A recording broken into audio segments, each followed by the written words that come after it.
Salut à tous, c'est Yannis Agribi. Aujourd'hui, on se retrouve pour le premier épisode de Yannis sans filtre. On a eu la chance d'interviewer la vice-championne olympique, la championne d'Europe et la championne WNBA. Je vous laisse regarder ça.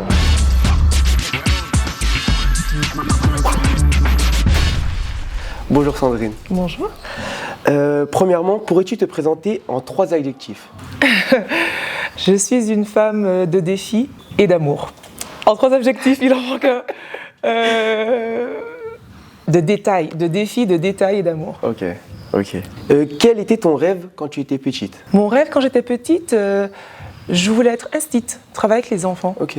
As-tu fait d'autres sports que le basket en étant jeune? Tout à fait, j'ai fait de l'athlétisme, du tir à l'arc, de la danse traditionnelle, de la GRS. Ok. Pourquoi avoir commencé à faire du basket? Grâce à mon père. Mon père était ancien joueur professionnel et aussi entraîneur. Ah, c'est une sorte d'inspiration. D'inspiration familiale. Ok, ça c'est cool ça. À 15 ans, tu as quitté la Martinique pour la France. Moi, je voudrais savoir quelle était la plus grande différence entre la Martinique et la métropole. La technique. En métropole, il y avait plus de technique dans le jeu. Et par contre, aux Antilles, on est très athlétique. Ok. Et dans la vie de tous les jours, quelle était la plus grande différence? Dans la vie de tous les... Alors tout, hein. C'est une culture complètement différente entre la France et la Martinique. De côté, tu as la Caraïbe, de l'autre côté, tu as l'Europe. Franchement, tout. C'est différent. Quel est ton lien avec ton numéro 7 que tu portes depuis le début de ta carrière? Waouh, alors le lien avec le numéro 7, c'est ma grande sœur Stéphanie, qui a été la première, on va dire, à pratiquer du basket.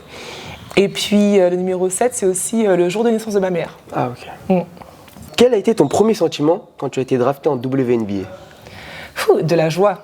J'étais vraiment super contente parce que je grandis en ayant pour idole Lisa Leslie, qui a par la suite devenu une amie. Mais au début, c'était vraiment une référente. Et donc, je veux jouer en WNBA. Et à ce moment, et dès que je commence à être pro, à 18 ans, j'ai encore ça en tête. Et quand je suis draftée, je dis waouh, top. Tu as gagné le championnat en 2016. Et ça fait quoi d'être championne des WNBA? Franchement, c'est particulier. Hein. Et d'ailleurs, j'ai voulu arrêter après ça parce que c'est la raison pour laquelle j'allais aux États-Unis à l'époque.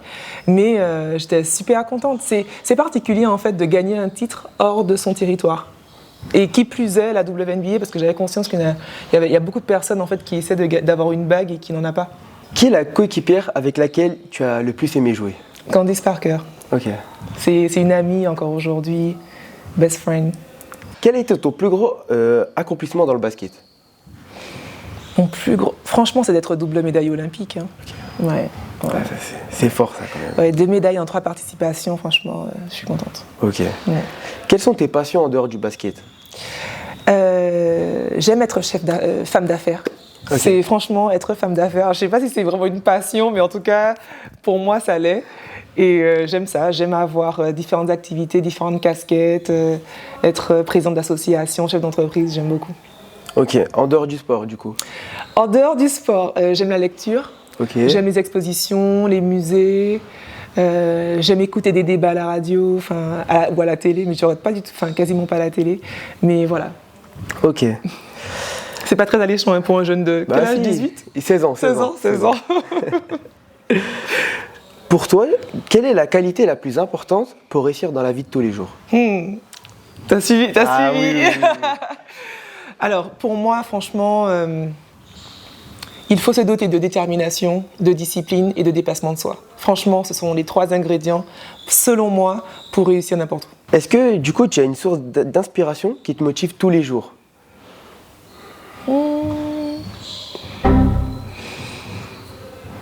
Une personne ou bien un objectif? Je dirais moi-même. Hein. Okay. Honnêtement, c'est être meilleur qu'hier, en fait. Ça, c'est une très bonne réponse. Je pense que moi aussi, c'est la même chose. Ouais. Je veux toujours être meilleur que le mois d'hier, en fait. Ouais, ça, c'est bien. Ton objectif, du coup, pour les Jeux Olympiques à Paris? Déjà, c'est si la santé me le permet d'y participer. Okay. Et puis, bien sûr, de faire un podium. Ok. À la maison, ça serait incroyable. Ça serait incroyable, ouais. Et dernière question, si tu devais noter ta carrière actuellement sur une échelle de 10, quelle note mettrais-tu? Franchement, je dirais 10, en toute humilité, mais c'est vraiment parce que j'ai pu jouer en fait sur tous les continents que je voulais. Okay. J'ai pu vraiment explorer toutes les compétitions aussi que je voulais. Donc à ce niveau-là, en fait, voilà, je suis vraiment contente et satisfaite. S'il fallait que je m'arrête aujourd'hui, voilà, j'ai fait le tour des différents championnats que je voulais expérimenter. Ok, merci beaucoup. Merci.